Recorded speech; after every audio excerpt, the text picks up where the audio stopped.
unalindwa muda wote. Na hao watu sio wanasema kuingia hapa, mtu aingie ende wapi? Hapa kambi ya jeshi.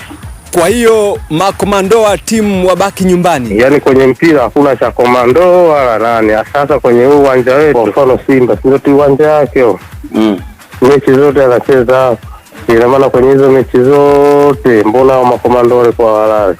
Haruhusiwi, sio yeye komando tu, haruhusiwi mtu yoyote kulala au kukaa hapa, kwa sababu hiki ni kituo cha ulinzi, na kituo cha ulinzi anatakiwa kukaa walinzi tu husika. Kwa sababu hata mimi mwenyewe inafika muda nikishamaliza kazi zangu, nikishawakabidhi bwana kituo chenu hiki, siruhusiwi tena kuja kuingia. Kuna baadhi ya timu ambazo hufanya ushirikina uwanjani. Unatuma ujumbe upi kuelekea mchezo mkubwa wa dabi?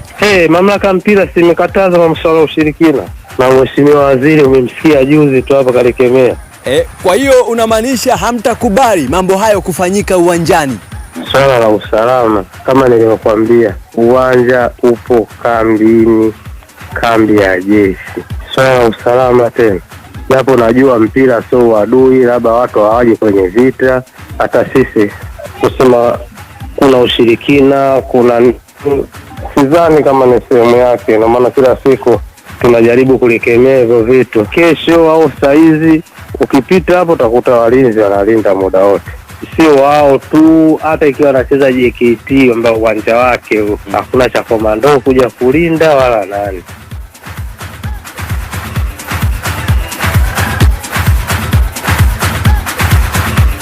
Okay, ni kuishi kwa mazoea sasa. Yaani nasema timu za Kariakoo mtihani au pale pia kuna yaani mechi natamani dabi ya Kariakoo. Mechi ya Mei 3 ndio iwe mfano wa udhibiti wa matukio ya ajabu ya nje ya uwanja. Yaani inawezekana baada ya mechi ya Mei 3 huenda dabi zote za Kariakoo zikapigwa Meja Jenerali Samuel. Mimi nimekuwa na kulelewa katika mazingira hayo ambayo wanayaogopa. Kule kunahitaji nidhamu sana.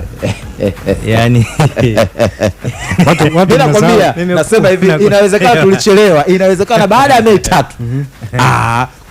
Sidhani kama tutaiona ile taarifa ya kamati ya usimamizi na uendeshaji bodi ya ligi juu ya issue ya masuala ya ushirikina. Sitarajii. Kwani jeshini pia hakuna mashabiki wa hizo timu? Hamna wapo. Ule uwanja wewe sijui umeelewa.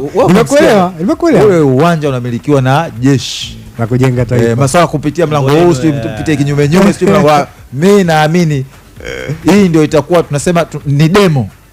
Wakisema usipige kelele uje ni kimya. Una farmasia unafika pale sijui nani mwenyekiti kwanza pale unafungwa afu unatoka una nidhamu. Sema nyembe. Utasikia pale mimi nakwambia, yani pale hivi vilabu wafanya wanaruka wanacheza wanakocheza tu wa mashabiki sio. Nakwambia hiyo mechi naamini TFF, yani nakwambia hii ni demo wanaenda kuipata. Hawato kutana sio watu kuvunja viti, unafungwa pale unaondoka kimya utukani sio lugha za chafu. Viti unafunga labda uvunje machuma. Jeshi unalisikia nakwambia kuanzia baada ya Mei 3.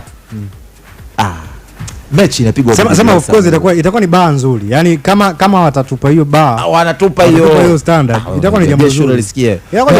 Pale wanaenda mashabiki wana nidhamu pale, wanafika pale nyuma unageuka unaelekezwa namna. Mimi nakwambia utaniambia. Of course. Utaratibu si unafahamika. Kwa sababu kama mstari waambia waende pale wakafanya vitu vyao. Yaani ipo automatic.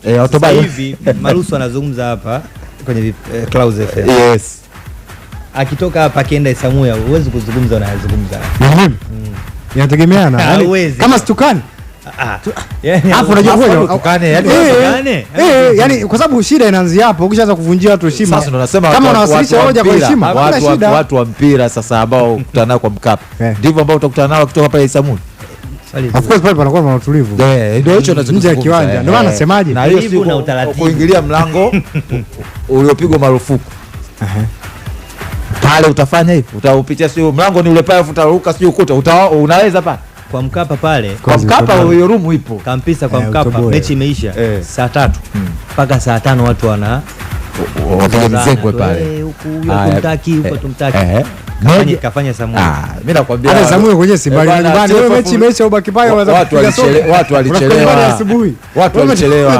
Dabi ya Kariakoo inapigwa Meja Jenerali Samuel. Heshima na adabu.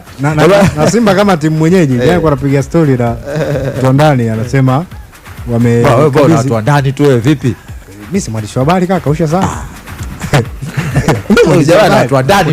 Kwa hiyo wanasema wameukabidhi uwanja kwa jeshi kwa maana ya ulinzi na usalama hiyo siku. Kwa hiyo mambo ya ajabu ajabu, wale watu wanataka kusuiwa walale uwanjani walinde uwanja, watakutana hawatatoboa sasa.